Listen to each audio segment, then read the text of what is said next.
Hello friends, welcome to all of you on my YouTube channel again academy. आज हम सब पढ़ने वाले हैं विल बी शैल बी, है ना। ये शैल बी विल बी का जो हिंदी होता है रहा होगा, रही होगी, रहे होंगे, ठीक है, ऐसा होता है। तो जैसा कि ये एक मॉडल एक्सिलरी है और इसके साथ मेन वर्ब की फर्स्ट फॉर्म में आईएनजी आती है। क्या आती है? मेन वर्ब की फर्स्ट फॉर्म में आईएनजी आती है। तो इसमें प्लस करके आप मेन वर्ब, है ना, मेन वर्ब की फर्स्ट फॉर्म, ठीक है, फर्स्ट फॉर्म प्लस आईएनजी। चलिए यहाँ पर रूल हमने लिखा हुआ है तो रूल यहाँ स्ट्रक्चर लिख लीजिए। मतलब सब्जेक्ट हो गया आपका, सब्जेक्ट प्लस इसके बाद आपका आएगा शैल बी और शैल बी, ये इसका मतलब था ऑब्लिक यानी या विल बी, ठीक है, विल बी प्लस आपका main verb MEINVERB main verb की फर्स्ट फॉर्म प्लस ING, ठीक है, प्लस ऑब्जेक्ट, ठीक, और अदर वर्ड्स भी आते हैं।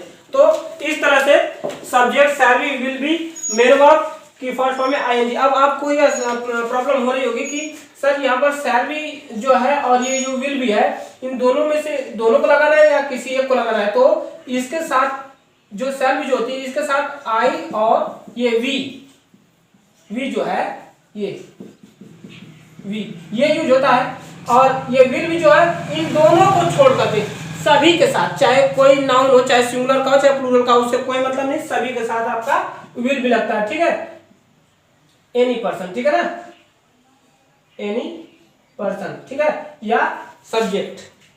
तो आइए आप लोग समझ लिए ना, शैल बी आई और वी का। लेकिन वास्तविकता बताएं तो आज मॉडल एक्सिलरी में सबसे अधिक यूज होती है विल, यानी इसका बहुत कम ही होता है। इसे ऑफिशियल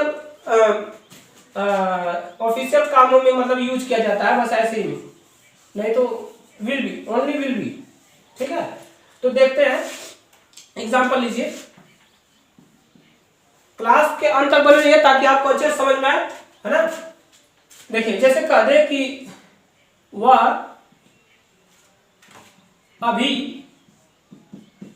पढ़ रहा होगा, रही होगी, रहे होंगे ना, बोला गया कंटिन्यूअस में ना। तो देखिए बी में सोना होता ही है और यहाँ पर फ्यूचर में होने के लिए शैल और विल का यूज किया गया, ठीक। अब आइए, रहा दिया है तो इसीलिए इसमें आईएनजी लगा दिया गया। अब देखिए इसे बनाएंगे कैसे। ही हो गया, ही के साथ विल हो गई, विल के साथ बी हो गया, और क्या कर रहा है, वर्ब आ गई ना, मेन वर्ब पढ़ना का, READ, इसमें आई जोड़ दीजिए, reading, he will be reading, अभी का क्या होगा, जस्ट, चाहे इसे आप आगे भी लगा सकते, just he will be reading या he will be reading just. Now मतलब अब होता है, लेकिन यहाँ पे जस्ट लगाएंगे, ठीक है। अब देखिए, अगर कह रहा है कि हम वहां पढ़ना तो हो गया है, ये लिख लीजिए, खेल रहे होंगे, ठीक, हम वहां खेल रहे होंगे, तो इसका हो जाएगा वी शैल बी क्या कर रहे होंगे, प्ले, PLAY, प्लेइंग, कहाँ, देयर, ठीक, we shall be playing there. अगला सेंटेंस हम कैसे इसे बना रहे हैं और कैसे यूज कर रहे हैं स्पीकिंग करने में, आप याद रखेंगे कि वी और आई के साथ शैल, बाकी सबके साथ विल। अगर सभी के साथ आई के साथ भी अगर आप विल लगा देते या वी के साथ तो भी कोई प्रॉब्लम नहीं है, लगा सकते हैं, क्योंकि स्पीकिंग में विल ज्यादा यूज होता है, शैल बहुत कम होता है। अब यहां पर देखिए तीसरा वाला एग्जांपल, जैसे कह दे कि तुम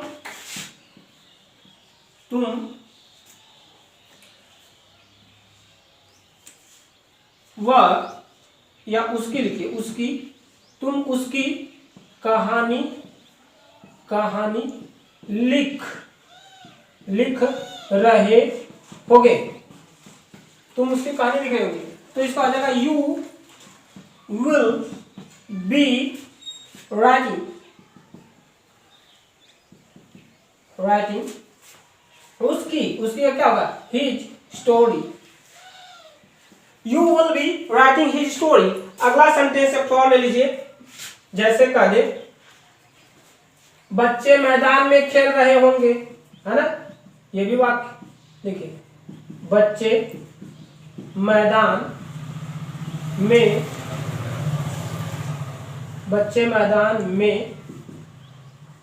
खेल रहे होंगे। ठीक, तो बच्चे the children will be playing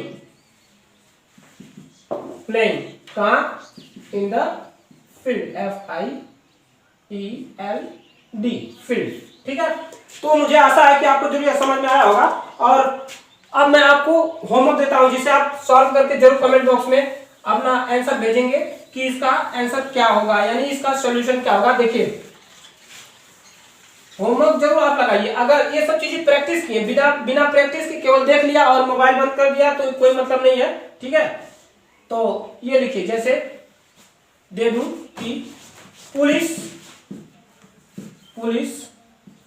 चोर को पकड़ रही होगी। बस यही एक थोड़ी से आप जरूर सॉल्व करके बताएंगे, और हम मिलते हैं अगले क्लास में। तब तक के लिए आप अपना ध्यान रखेंगे।